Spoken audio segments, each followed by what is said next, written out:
వీరులార మీకు ఎర్రర దండాలు, నీ పాద పాదాన పరిపరి దండాలు.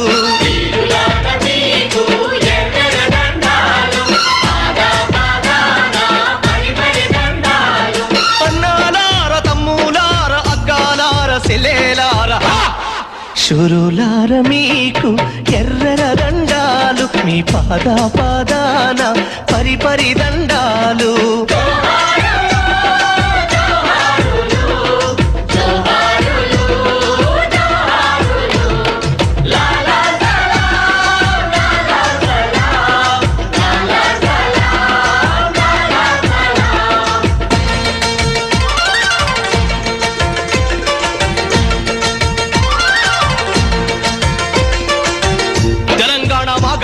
ఎర్ర మందారాలై పూచి నచ్చలబరి ఆకాశంలో వసంత మేఘాలై గర్జించి, శ్రీకాకుళం కొండల్లో విప్లవ శంఖాలై ప్రతిధ్వనించి, ఎత్తుడి వరదల్లో ఎర్ర జెండాల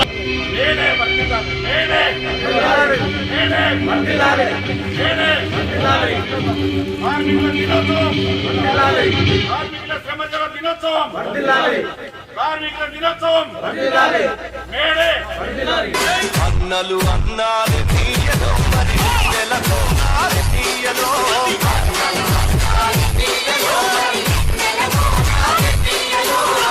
నెలకు తీయలో మరి వెలుగు తీయలో.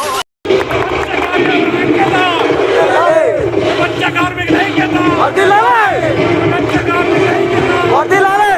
ప్రపంచ కార్మికుల ఐక్యత.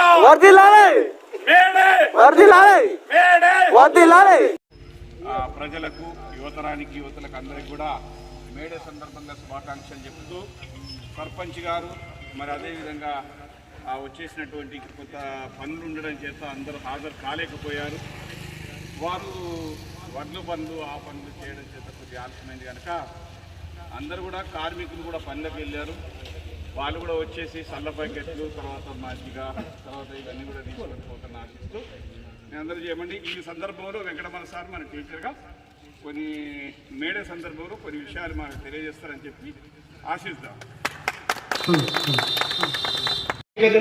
ఉత్సవాన్ని పురస్కరించుకొని విచ్చేసినటువంటి సర్పంచ్ మరియు మేకల రామచందర్ మరియు కార్మికులు, అమాలి సంఘ అధ్యక్షులు, వీళ్ళందరికీ మేడే సందర్భంగా కార్మిక దినోత్సవ శుభాకాంక్షలు. మరి ఈనాటి యొక్క కార్మిక దినోత్సవానికి చాలా ప్రఖ్యాతి ఉంది. మరి బానిస వర్గం అంతా కూడా, అంటే పూర్వకాలంలో ప్రతి వాళ్ళు కూడా పనిచేసే వర్గం ఒకటి, పాలించే వర్గం ఒకటి ఉండేది. పాలించే వర్గంకి పనిచేసే వర్గం అనునిత్యం కూడా ఒక్కొక్క టైంలో ప్రాచీన కాలానికి వెళ్తే 20 గంటలు కూడా పని చేపించుకునేటువంటి సందర్భాలు ఉండేవి. అలాంటి పని దినాల మీద పోరాటం చేసి మొట్టమొదటిసారిగా అమెరికాలో చికాగో అనేటువంటి రాష్ట్రంలో 1862లో అనేక వేల మంది కార్మికులు మా పని దినాలను తగ్గించాలని పోరాటం చేసి, ఆ పోరాటంలో ఎంతోమంది కార్మికులు అమరులు కావడం జరిగింది. ఆ పోరాటంలో అప్పుడు ఆనాడున్నటువంటి అమెరికన్ ప్రభుత్వం దిగివచ్చి 10 గంటల రోజుకు 10 గంటలే పని దినాలను పెట్టడం జరిగింది. అదేవిధంగా భారతదేశంలో కూడా 1861 మరియు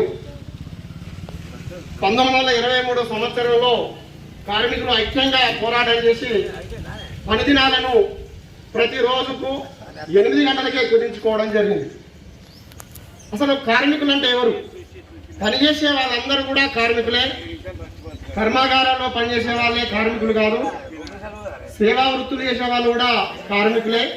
ఇవాళ అత్యాశతోటి చాలా మంది కూడా డబ్బుకు విలువ ఇచ్చి డబ్బు సంపాదించాలనేటువంటి దృక్పథంలో ఎక్కువ పని గంటలు పనిచేయడం వల్ల వారి యొక్క ఆరోగ్యాలు పూర్తిగా క్షీణిస్తాయి.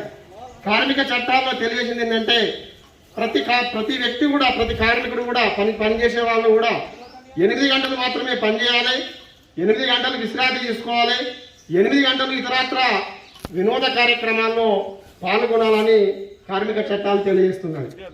మన భారతదేశంలో మొట్టమొదటిసారిగా స్వాతంత్రం వచ్చిన మొదటి రోజుల్లో మొదటి పార్లమెంటులో కార్మిక శాఖ మంత్రిగా డాక్టర్ బిఆర్ అంబేద్కర్ గారికి ఇవ్వడం జరిగింది.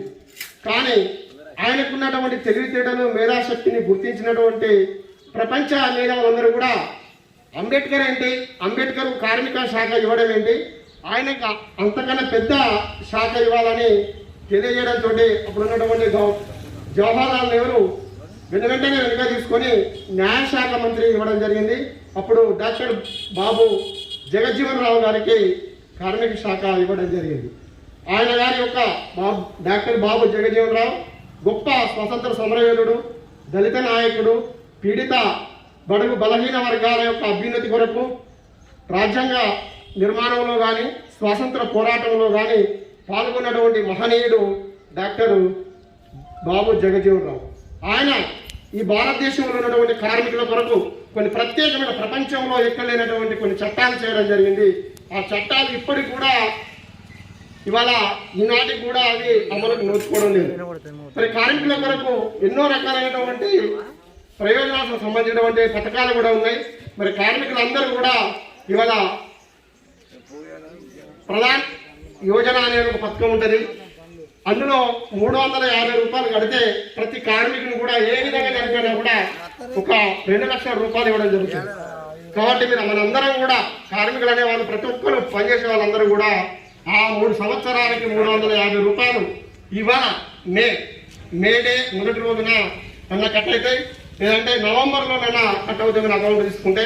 ఆ విధంగా మీరు అందరూ కూడా దాన్ని మన సర్పంచ్ కానీ నారాయణ గారి ఇంత మన మల్లంపేట ఉన్నటువంటి కనీసం ఒక 500 మందికి కన్నా ఆ పథకాన్ని ఆ బీమాను ఏర్పాటు చేసుకుంటే మనం ఆధారపడ్డటువంటి పిల్లలందరికీ కూడా అది బాగుంటుందని తెలియజేస్తుంటాను. మరి కార్మిక చట్టాల కొరకు ప్రపంచ స్థాయిలో పోరాడినటువంటి మహనీయుడు కారల్ మార్క్స్ ఒక తన జీవితాన్ని పన్నంగా కూడా ఆయనే చాలా గొప్పనైనటువంటి ఉద్యమాన్ని తీసుకొచ్చి ప్రపంచ స్థాయిలోనే ఒక పారిశ్రామిక విప్లవానికి కారకుడు కావడం జరిగింది. కారల్ మార్క్స్ భూస్వాముల చేతిలో ఉన్నటువంటి భూమిని కూడా విముక్తి చేసి అందరికీ సమానమైన దున్నేవాడికి భూమి కావాలని పోరాటం కూడా మన దేశంలో రావడం జరిగింది. దాన్ని పెరట నక్సలిజం అనేటువంటిది ఒక పార్టీ ఉద్భవించి ప్రతి వాళ్ళకు కూడా భూమి ఉండాలని పోరాటం చేసేళ్ళు. వాళ్ళ ఫలితంగానే ఇవాళ అందరం కూడా సమస్థాయిలో కొంత మేరకు ఒక పోరాట ఫలితాలను అనుభవిస్తున్నాం. కాబట్టి మీ అందరికీ కూడా ఇవాళ మరొకసారి కార్మిక దినోత్సవాన్ని పురస్కరించుకొని శుభాకాంక్షలు తెలియజేస్తూ ముగిస్తున్నాను. కార్మిక దినోత్సవం.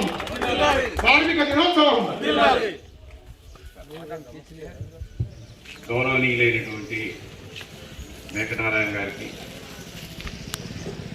మండల అధ్యక్షుడు, అదేవిధంగా సర్పంచ్ గారికి, టీచర్ ఎన్నుకోండి విడుదల గారికి, మరి కట్టమొగిలి అధ్యక్షుడిగా మరి కూలి పనులు నిర్వహించినటువంటి వాళ్ళందరికీ కూడా ఈ యొక్క మేడే సందర్భంగా వాళ్ళందరికీ కూడా నా కృతజ్ఞతలు తెలియజేసుకుంటున్నాను.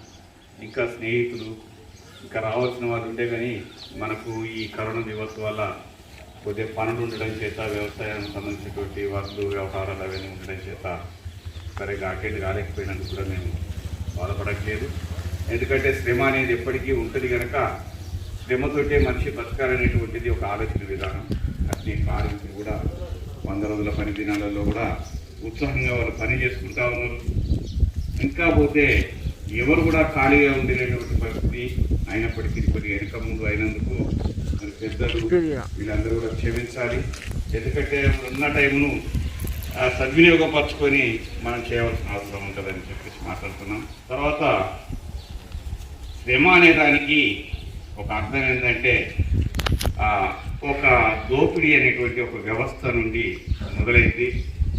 ఆ దోపిడీ వ్యవస్థ మన శ్రమ ఫలితాన్ని దోచుకుంటూ 1889 నుండి మరి 1862 వరకు కూడా మరి 16 గంటలు, 12 గంటలు, 10 గంటలు, అదేవిధంగా లాస్ట్ కూడా 8 గంటల పని దినాలుగా నిర్ణయించి ప్రపంచంలో మేడే సందర్భంగా ప్రపంచ మేధావులు కానీ వీళ్ళందరూ కూడా ఒక నిర్ణయం తీసుకోవడం జరిగింది. ఈ నిర్ణయంలోని భాగమే ఈ యొక్క 8 గంటల పని దిన యొక్క భాగమే కార్మికులకు ఒక గొప్ప ప్రపంచంలో ఒక పండుగ అంటే అది మేడే అని చెప్పేసి మనం అనుకోవచ్చు. ఈరోజు వాస్తవంగా ప్రపంచంలో అన్ని వర్గాల వరకు, అన్ని ప్రజల వరకు కానీ, అన్ని కార్మికులకు కానీ, అన్ని కర్షకులకు కానీ, ప్రతి ఒక్క టెక్నికల్ పర్సన్స్ కానీ ప్రతి ఒక్కరు కూడా ఈరోజు మేడే సందర్భంలో పబ్లిక్ హాలిడే ప్రపంచం ప్రకటించింది. అయినప్పటికీ కొత్త మనం ఎల్లుబాటు లేదు, మన ఎల్లుబాటు లేకపోవడము, తర్వాత ఆర్థిక ఇబ్బందులు ఉండడము, తర్వాత పోతే కుటుంబంలో వెలుబాటు లేకపోవడం, అంటే ఇది ఆర్థిక విధానాల్లో కొన్ని లోపాలు ఉంటాయని చెప్పేసి సరిదిద్దినటువంటి మరి ఎన్నో మరి అంబేద్కర్, డాక్టర్ బిఆర్ అంబేద్కర్ లాంటి వాళ్ళు, కొంచెం మేధావులు కూడా మరి కార్మిక చట్టాలు కూడా రాసిండ్రు. మరి వేజెస్ కూడా ఏ విధంగా ఇవ్వాలని చెప్పేసి కూడా రాయడం జరిగింది. వేజెస్తో పాటు ఆడవాళ్ళకు కూడా సమాన హక్కులు కావాలని చెప్పేసి పోరాడిన వ్యక్తిలో మన డాక్టర్ బిఆర్ అంబేద్కర్ అని చెప్పేసి మనం గొప్పగా గర్వంగా చెప్పుకోవచ్చు. ఈరోజు అంబేద్కర్ రచించినటువంటి రాజ్యాంగ విధాన చట్టాలన్నీ కూడా ప్రపంచంలో కూడా మరి ఎంతో గొప్పగా పేరు వచ్చినాయి. మన భారతదేశంలో మరి ఇంప్లిమెంటేషన్ అయింది. మన భారతదేశానికి కూడా ఒక గర్వకారణంగా మనం చెప్పుకోవచ్చు. మరి ఇదంతా కూడా ఫ్రెంచి విప్లవం ద్వారా మరి అన్ని విధాలుగా సాధించుకున్న హక్కును కూడా మనం సాధించుకున్నాం. ఈ హక్కులను అన్ని కూడా ఉపయోగించుకునే తారతమ్యంలో కొన్ని వర్గాల వారు కావచ్చు, కొన్ని వర్ణ వ్యవస్థలు కావచ్చు, కొన్ని నిస్వార్థంతో కూడినటువంటి వాళ్ళందరూ కావచ్చు, వీళ్ళందరూ కూడా మన ప్రజలను, అంటే శ్రమ చేసేటటువంటి కార్మికులను శ్రమ ఫలితం సరిగ్గా ఇవ్వకుండా ఎన్నో ఇబ్బందులు పెడుతూనే ఉన్నారు. ఇంకా ఏం తగ్గలేదు. అయినప్పటికీ మనం ఇక పోరాటాలు కొన్ని జరుగుతూనే ఉన్నాయి, కొన్ని విప్లవ పార్టీలు జరుగుతూనే ఉన్నాయి, కొన్ని పోరాటాలు చేస్తూనే ఉన్నారు, కొన్ని వర్గాలు చేస్తూనే ఉన్నారు, కొన్ని కూలి వర్గాలు కానీ లేకపోతే శ్రమజీవులు కానీ వాళ్ళంతటా వారు సాధించినటువంటి హక్కులకు వాళ్ళు నిర్లక్ష్యంగా ఉంటున్నారు.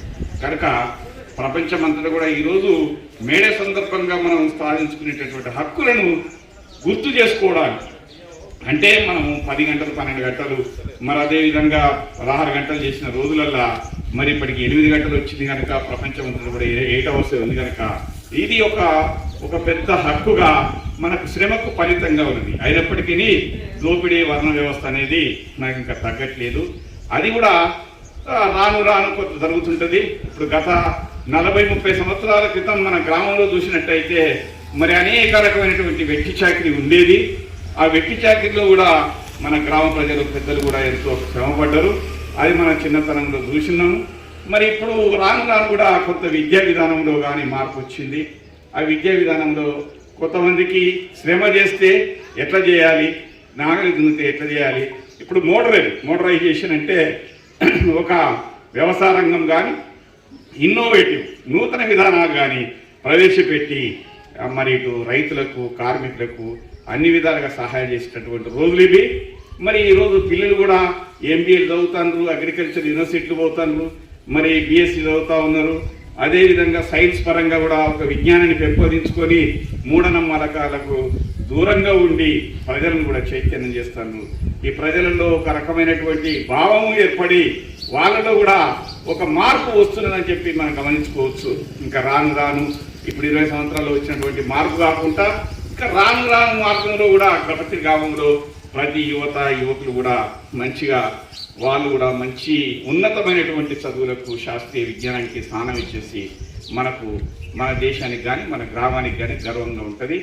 అదేవిధంగా గ్రామంలో ఉండేటటువంటి ప్రతి వ్యక్తి కూడా మరి అలా తాలూకా లేదు, గ్రామం లేకుంటే జిల్లాలు లేవు, రాష్ట్రాలు లేవు, దేశం కూడా లేదు. కనుక ఎక్కడ మొదలైనా కూడా గ్రామం నుండే మొదలు కావాలి. కనుక గ్రామంలో కూడా మన మల్లంపల్లి గ్రామంలో ఒక ఇంగ్లీష్ మీడియం స్కూల్ను కూడా స్థాపించాలని చెప్పేసి అనుకుంటున్నాను నేను. ఆ ఇంగ్లీష్ స్కూల్లో కూడా ప్రతి విద్యార్థి కూడా ప్రతి ఒక్క కోతకు కూడా స్పోకెన్ ఇంగ్లీష్ నేర్పించి మన గ్రామ ప్రజలు కేవలం ఇంగ్లీష్లోనే మాట్లాడతారు, అంత పట్టుదల ఉంది అని చెప్పేసి కూడా అనుకునే విధంగా చూద్దాం. అదేవిధంగా శ్రమకు ఫలితంగా మరి స్త్రీలకు కానీ ఆడవాళ్ళకు కూడా సమాన హక్కులు ఇచ్చినటువంటి డాక్టర్ బిఆర్ అంబేద్కర్ గారికి మరోసారి ధన్యవాదాలు తెలియజేసుకుంటూ, అతను ఇచ్చినటువంటి అవకాశాలను వాళ్ళకి కావాల్సిన మోడర్న్ మిషనరీ కావచ్చు, లేకుంటే ఇంట్లో ఉండేటువంటి పర్సన్లు కావచ్చు, చిన్న తరహా పెద్ద తరహా పర్సన్లు కూడా స్త్రీలలో కూడా చైతన్యాన్ని నింపేటటువంటి అవకాశాలు చేద్దామని చెప్పేసి మీ అందరినీ కోరుకుంటున్నాను. అదేవిధంగా యువతరం కూడా వాళ్ళ యొక్క విలువైనటువంటి టైంను వేస్ట్ చేసుకోకుండా విజ్ఞానం వైపు నడవాలని చెప్పేసి ఒక గ్రంథాలయాన్ని కూడా మన ఊర్లో స్థాపించుకున్నాము. అదేవిధంగా ఆ గ్రంథాలయంలో ఒక్కొక్కరి జీవిత చరిత్ర కావచ్చు, ఒక్కొక్కరి మంచి మనుగడ గురించి కావచ్చు, భవిష్యత్తు గురించి కావచ్చు, ఆలోచన విధానాన్ని కూడా అలవర్చుకొని వాళ్ళు ముందుకు నడుస్తారని చెప్పి ఆశిస్తున్నాం. అదేవిధంగా స్పోర్ట్స్ విషయంలో వచ్చి మరి పిల్లలు కూడా మంచిగా ఆటలు ఆడుకొని ఆరోగ్యంగా ఉండి వాళ్ళ యొక్క విలువైన టైం కూడా చదువుకు వెచ్చించి విద్యావంతంలో కూడా శాస్త్రీయ విజ్ఞానాన్ని కూడా పెంపొందించుకొని ఒక్కొక్కరు సివిల్ సర్వీస్ కావచ్చు, కలెక్టర్ మనం ఎందుకు కావద్దు, ఇతరులు ఎందుకు అవుతారు, మనకేం మెదడు లేదా, మన జ్ఞానం లేదా, కన్ను లేదా అనేటువంటి చైతన్యంలో ప్రజలు చైతన్యం కావాలి. విద్యార్థులు కూడా ఉన్నతమైన చదువులు చదవాలని కోరుకుంటున్నాను. అదేవిధంగా వాళ్ళు స్పోర్ట్స్ విషయంలో ఆయామ విషయంలో కావచ్చు ఇది చేయొచ్చు. మరి చాలా మంది కూడా 100 రోజుల పని కావచ్చు, లేకుంటే మిగతా కార్యక్రమాలు కావచ్చు, తల్లిదండ్రులకు కావచ్చు, రైతులకు కావచ్చు, చదువుకున్న MBA స్టూడెంట్స్, BA స్టూడెంట్స్ కూడా వాళ్ళు ఉపయోగం చేస్తున్నారు, వాళ్ళకి సహాయం చేస్తున్నారు, వాళ్ళకి అందుబాటులో ఉంటున్నారు. ఇదంతా కూడా శ్రమను పంచుకుంటున్నట్టు లెక్క.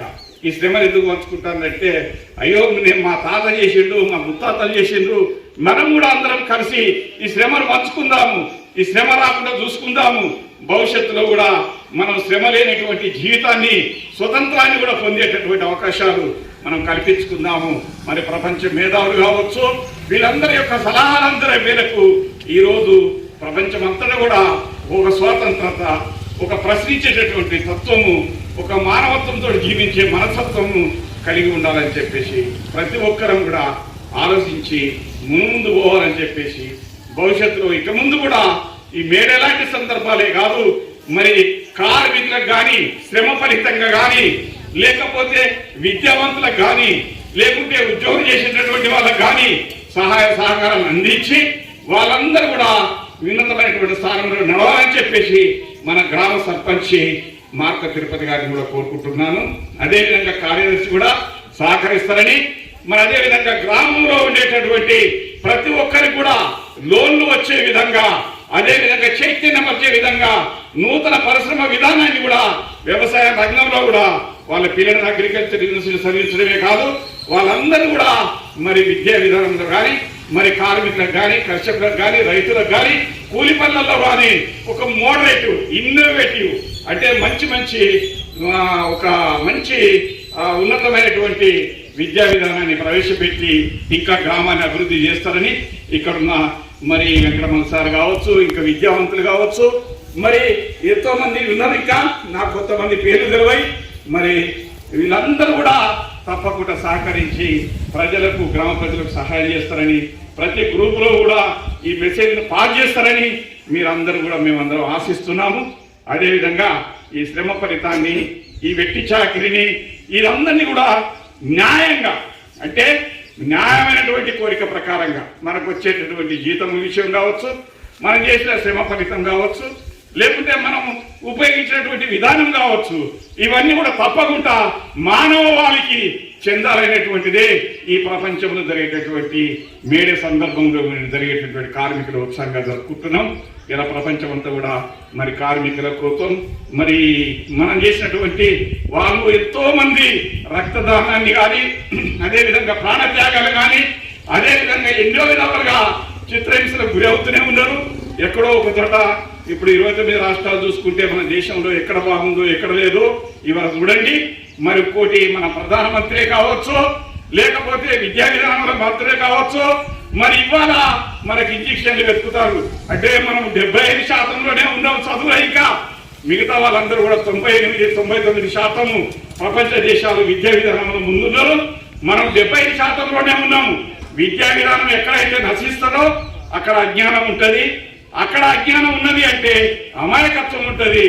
వేరే బూర్జో పార్టీ వాళ్ళు కానీ, మరి భూస్వామ్య విధానం కానీ, మరి తెలివిగల వాళ్ళు ఎవరైనా కావచ్చు అమాయక ప్రజలను మోసం చేస్తారు అని చెప్పేసి నేను గమనిస్తున్నాను. అందుకే విద్యా విధానం కూడా పెరగాలి. మరి ఇవాళ కరోనా విపత్తులో కూడా మన దేశము ఎంతో గొప్పగా 140-139 కోట్లు ఉన్నది. మరి 75 సంవత్సరాలు 73 సంవత్సరాల నుండి కూడా రాజ్యాంగం 40 సంవత్సరాలకు మనకు మరి 90లో మార్చి 31 భారతరత్న ఇచ్చారు అంబేద్కర్ డాక్టర్ గారికి. మరి ఇది ఆలోచించండి, విద్యా విధానాన్ని కానీ, విజ్ఞానాన్ని కానీ, రాజకీయ తత్వాన్ని కానీ, ఈ బూర్జువా భూస్వామ్య విధానం ఏ విధంగా అడగదొక్కుతుందో మీరందరూ కూడా గమనించవలసిన అవసరం ఎంతైనా ఉన్నది. అందు గురించి దీన్ని ముందుకు పోవాలంటే మనకుండే గ్రంథాలయాన్ని కానీ, విద్యా విధానాన్ని కానీ, ప్రజలు కానీ, రైతులు కానీ, కార్మికులు కానీ, కర్షకులు కానీ ప్రతి ఒక్కరు కూడా ఇది ముందుకు తీసుకెళ్లి ప్రతి ప్రాబ్లం ఇది అని చెప్పగలిగినటువంటి రోజు రావాలి. మన గ్రామంలో ఒక కింటాకు ఎంత పోతుందనేది కూడా తెలవాలి. మన గ్రామంలో ఒక టన్నుకు ఎంత పోతుందని తెలవాలి. న్యాయంగా రైతు నష్టపోతుందా, లాభం పొందుతుందా, మరి లెక్కలు కూడా తదర్థం తెలుసుకోవాలని ప్రయత్నం చేయాలి. చదువాలని చెప్పేసి కూర్చోకూడదు. ప్రతి విషయాన్ని కూడా తెలుసుకొని మనకు శ్రమకు తగ్గ ఫలితాన్ని, మనం కష్టం చేసినటువంటి ఫలితాన్ని తప్పకుండా అనుభవించి మన పిల్లలు కూడా విద్యా విధానంలో మార్పుని ఎక్కువ వినియోగించాలని చెప్పేసి నేను కోరుకుంటున్నాను. అదేవిధంగా మరి ఈ ప్రపంచ దేశాల్లో మనం ఇవాళ దేశం ఎక్కడుందని చెప్పి చూసుకుంటే మరి కేవలము విద్యా విధానంలో కానీ, ఆర్థిక విధానంలో కానీ, వర్ణ వ్యవస్థల్లో కానీ, కుల మతాలలో కానీ మన దేశం ఫస్ట్ ఉన్నది. కానీ శాస్త్రీయ విజ్ఞానంలో లేదు, మరి అదేవిధంగా సమానత్వంలో లేదు, సాంఘికత్వంలో లేదు, సమాజంలో లేదు. మరి ఇన్ని విధాలుగా మనం నష్టపోతున్నాం అంటే అది ఎక్కడ జరుగుతుంది, ఎవరి వల్ల జరుగుతుంది, ఏ వర్ణ వ్యవస్థ వల్ల జరుగుతుంది, ఏ ప్రపంచ దేశాలు దీనికి అడ్డుపడుతున్నాయి అని చెప్పి గమనిస్తే మత కుల అహంకారంతో మనిషిని ముట్టుకోకుండా ఒక రకంగా కించపరచడం వల్ల వాడు మానసికంగా దెబ్బతింటాడని చెప్పి ఎదుటి వాళ్ళు గమనించాలి. విజ్ఞానం ఉన్న విజ్ఞానాన్ని కూడా తను కోల్పోతాడు. ఇది కేవలం స్వార్థ పనులు, భూస్వామ్య విధానాలు, వాళ్ళు డెవలప్ కావడానికి, వాళ్ళు అభివృద్ధి చెందుకోవడానికి చేసినటువంటి వర్ణ వ్యవస్థ అని చెప్పేసి ప్రజలు తెలుసుకొని ఇక ముందు కూడా ఇలాంటి పరిస్థితి రాకుండా ప్రజలందరూ కూడా సహకరించి మరి శ్రమ ఫలితాన్ని కూడా తెలుసుకొని మరి ముందుకు నడవాలని చెప్పేసి కోరుకుంటున్నాము. ఈ అవకాశం ఇచ్చినటువంటి మీ అందరికీ, యువతరానికి మరి అదేవిధంగా పొరపాటు ఉంటే మీరు సరిదిద్దాలి. లేకపోతే మా దగ్గర ఏమైనా పొరపాటు జరిగితే మీరు ప్రశ్నించే గుర్తుగా అడిగేటటువంటి సలహాగా ఉండాలి. ఏదైనా విషయాలుంటే కూడా మాకు తెలియజేయాలి. ఆ తెలియజేస్తే ఇట్లా కాదు ఇట్లా అనుకొని మేము ఇక ముందు కూడా ఇలాంటి పొరపాటు జరగకుండా మరి ఇలాంటి మీటింగ్లు కానీ, ఇలాంటి విషయాలు కానీ, మరి ఇలాంటి సలహాలు కూడా మేధావులు అనేటువంటి వాళ్ళు కూడా, టీచర్స్ కానీ, మేధావులు కానీ, ప్రొఫెసర్స్ కానీ మన అందరూ కూడా తప్పకుండా మనకు సహకరిస్తారని ఆశిస్తూ నేను ఆపుతున్నాను. తర్వాత మనకు మజ్జిగ ప్యాకెట్లు ఉన్నాయి. అందరూ ఈ కరోనా విపత్తులో మరి స్వీట్లు పంచకూడదు అనుకున్నాం. దూరంగా ఉండి అందరూ కూడా తప్పకుండా వచ్చి మజ్జిగ ప్యాకెట్లు కూడా తీసుకొని పోతారు. ఎండలో వాళ్ళు పనిచేసి వస్తారు కనుక వాళ్ళకి మజ్జిగ ప్యాకెటే మంచిది అని చెప్పేసి నిర్ణయించుకున్నాం. స్వీట్లతో ముఖ్యంగా కాదు కనుక అందరూ కూడా తప్పకుండా గ్రామంలో ప్రతి ఒక్కరు సహకరిస్తారని ఆశిస్తూ ఈ అవకాశాన్ని ఇచ్చినటువంటి మరి పూరి పెద్దలకు, సర్పంచ్ గారికి, వెంకటరమణ గారికి, మరి ఇక నారాయణ గారికి, మరి వీళ్ళందరి యువతరానికి కూడా నా యొక్క మేడే సందర్భంలో తెలియజేసుకుంటూ చేస్తున్నాను. ప్రపంచ కార్మికుల ఐక్యత, ప్రపంచ కార్మికుల ఐక్యత, ప్రపంచ కార్మికుల ఐక్యత, మేడే మేడే. కృష్ణ మేక నారాయణ గారు కానీ, మరియు మేకల రామచంద్ర గారు కానీ, మరి వెంకటరమణ గారు కానీ, యువకులకు మరియు అమాని సంఘం అధ్యక్షులు మొయిల్ గారికి మరి అందరికీ నా యొక్క నమస్కారాలు. మేడే సందర్భంగా శ్రమను గౌరవించాలి, శ్రమకు ఫలితం ఇవ్వాలి, శ్రమను గుర్తించాలి అనే కాన్సెప్ట్ తోటి ఇవాళ కార్మికులందరినీ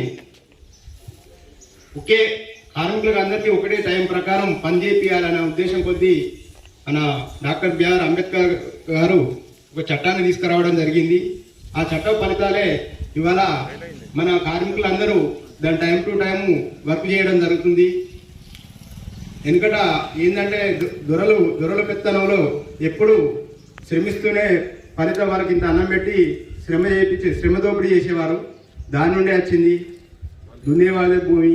అలాంటి ఫలితాలు తీసుకొచ్చుకుంటూ మేడే సందర్భంగా మనందరం తెలియపరచడం జరుగుతుంది. మెయిన్ లేబర్ ఇన్సూరెన్స్ అనేది 350 రూపాయలు అవి కట్టాలి, అది మీ సేవలు అప్లై చేయాలి. మీరందరికీ కట్టాలని నేను కోరుకుంటున్నా. మీరందరూ కడతా అంటే మీ సేవ వాళ్ళని ఇక్కడికి రప్పించి అందరు కట్టిస్తానని నేను తెలియపరుస్తున్నాను. ఇంతలో ఉపన్యాసం ముగిస్తాను. మన గ్రామ సర్పంచ్ గారు, అదేవిధంగా మన ఎన్ఆర్ఐ మేకల రామచంద్ర గారు, మా బాబాయ్ గారు, అందరికీ శుభాభినందనలు. ఈరోజు మేడే ఉత్సవాలు జరుపుకుంటున్నటువంటి మన కార్మికులందరికీ నా యొక్క శుభాభివందనాలు. ఇది వరకు మన సారు విశ్లేషంగా మన కారల్ మార్క్స్ గురించి, ఆర్థిక సంవత్సరాల గురించి అందరికీ సౌజన్యంగా చెప్పడం జరిగింది.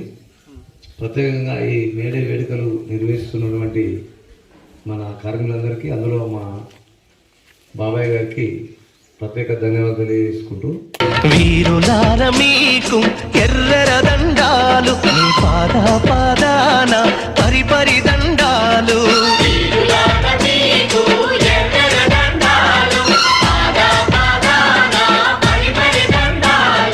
అన్నాలార తమ్ములార అగ్గాలార సెలేలార శురులార మీకు ఎర్రర దండాలు, మీ పాద పాదాన పరిపరి దండాలు.